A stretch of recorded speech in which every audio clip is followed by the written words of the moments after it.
I'm Walter Cronkite. This is the story of Mustafa Kemal Ataturk, the strong man who in a little more than a decade led Turkey out of the Middle Ages and into the 20th century. The story, The Incredible Turk. During World War I, the Ottoman Empire was a massive and influential state, but after the war, it began to falter. Sooner or later, due to many internal conflicts, the empire dissolved.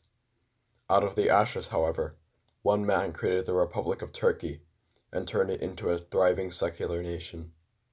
His name was Mustafa Kemal Ataturk, and he created something great, but when he died, no one could recreate what he had done for the country. His death caused the country to dissolve into disarray, which eventually led to multiple military coups d'etats in the country which are still happening to this day. From the ruins of a dilapidated Ottoman Empire, there was left an incredible power vacuum in the region of Anatolia that incubated a young Turkey founded by Ataturk. Such a nation hereby needed a leader as persistent and forward-thinking as Ataturk in order to triumphantly drive Turkey towards becoming a prosperous nation for close to 20 years. However, following Ataturk's death, the ideals of Ataturk, also known as Kemalism, were maintained to an unreasonable degree, with the military radically backing up these ideals. Tragically, the ideals of the government that followed clashed with those of the military and led to the violent military insurrection of coups that followed.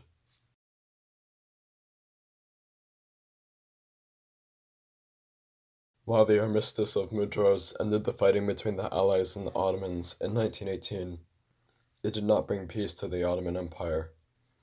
The empire had been struggling since the mid-1800s, and World War II had weakened the empire even further. The Young Turk government had collapsed in the days leading up to the armistice, and many leaders fled the country to a much more stable Germany. The infrastructure in Europe was already weakened by the war, and many groups throughout were becoming angry with the state of their empire. During all of this, Ataturk emerged as a leading figure in the nation.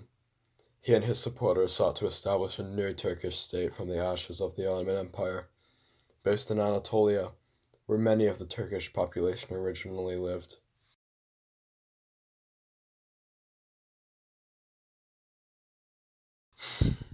From the ashes of the Ottoman Caliphate, and the region that was so heavily religion-based, was born a new nation. Turkey's first president Ataturk was unanimously elected on the 29th of October, 1923, thereby marking the genesis of the Turkish Republic. Ataturk was born in the city of Thessaloniki in northern Greece. His father was a low-level customs officer. Ataturk did well in school and was admitted into the military academy at Manastır. Ataturk graduated as a lieutenant and then joined a secret society of anti-Ottoman Empire activists called the Vadan that became active protesters of the Ottoman Empire. In 1907, he joined the Committee of Union and Progress, more commonly known as the Young Turks. The Young Turks seized power, and Ataturk became a prominent military leader. He led the Ottoman army during the Gallipoli campaign, which was the single greatest victory for the Ottoman Empire during the First World War. Culminating on 9/11, 1919, Ataturk initiated a week-long effort to create a congress across the essentially defunct Ottoman Empire. However, after his party was elected, this parliament fell to British hands. Ataturk then threatened to attack Istanbul in order to gain independence from the British. Instead of fighting Ataturk's army, the British opted for a peace treaty, which recognized an independent Turkish state. That October, the Grand National Assembly of Turkey, or Turkey's parliament, proclaimed the Republic of Turkey and elected Mustafa Kemal Ataturk as its first president. Ataturk went to great lengths to secularize Turkey, despite the majority of its population being Islamic. He closed all of the religious courts and schools, prohibited the wearing of Muslim headscarves by public sector employees, lifted a ban on alcohol, adopted the Gregorian calendar instead of the Islamic calendar, made Sunday a day of rest instead of Friday, changed the Turkish alphabet from Arabic letters to Roman ones, mandated that the call to prayer be in Turkish rather than Arabic, and forbade the wearing of fez hats. Ataturk made great efforts to modernize the newly founded Turkey. He established a national railway system, as well as bringing forth social reforms. He separated church and state by dissolving religious courts. He gave women equal rights and got rid of laws that discriminated against them, such as the covering laws. This paved the way for the nation to start modernizing and catching up with the rest of the world. Ataturk said, "The civilized world is far ahead. We have no choice but to catch up." The flag that rose during the birth of Kemalism, the ideology through which Ataturk brought forth the new nation, represents the 6 arrows of the nation. These represent republicanism, nationalism, populism, secularism, revolution, and statusism. The single-party republic that Ataturk instated had a focus on electorate, secular ruling. The new Turkish nation was a federal state with a mixed economy, which benefited the country greatly. Ataturk wanted a direct government by the assembly, a representative parliamentary system.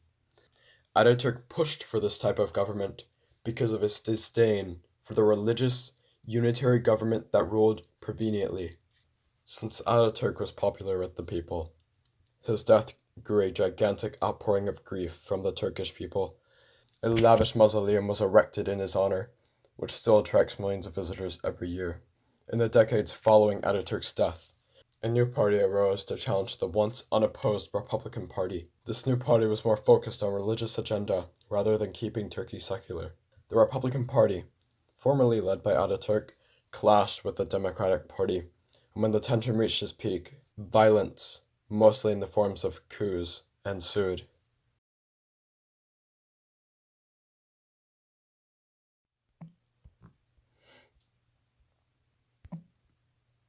The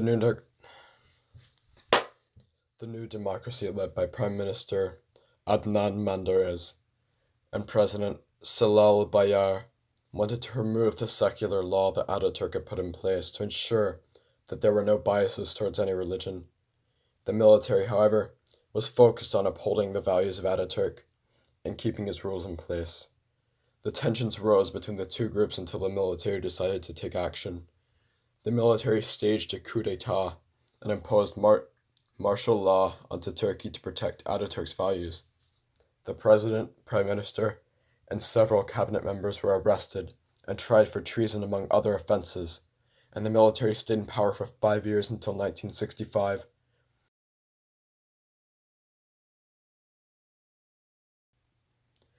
The instability continued after 1971.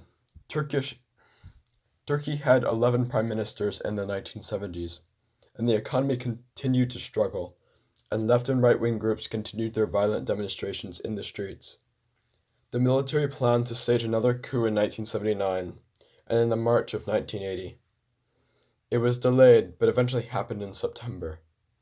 Military officers announced on live television that martial law was now in effect. The military arrested hundreds, dozens were executed, and many were tortured or kidnapped.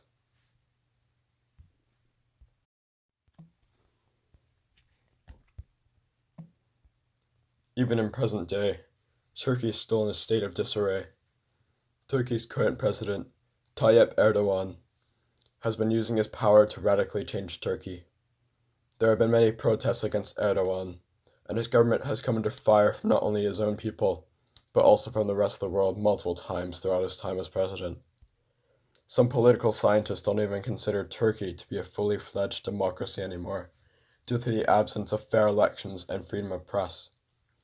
In 2016, a military coup was staged against Erdogan and his government. The coup leaders pointed to both corruption and to the threat to Turkey's secularism as motivation for their wiles. They attempted to seize control of several key places in Ankara, Istanbul, and elsewhere, but failed to do so after forces loyal to the state defeated them. In 2017, Erdogan instated a presidential system, which further increases his power, giving the executive branch more power. He has used the military's distortion of Ataturk's ideals to take power and to change the social reforms that Ataturk put in place.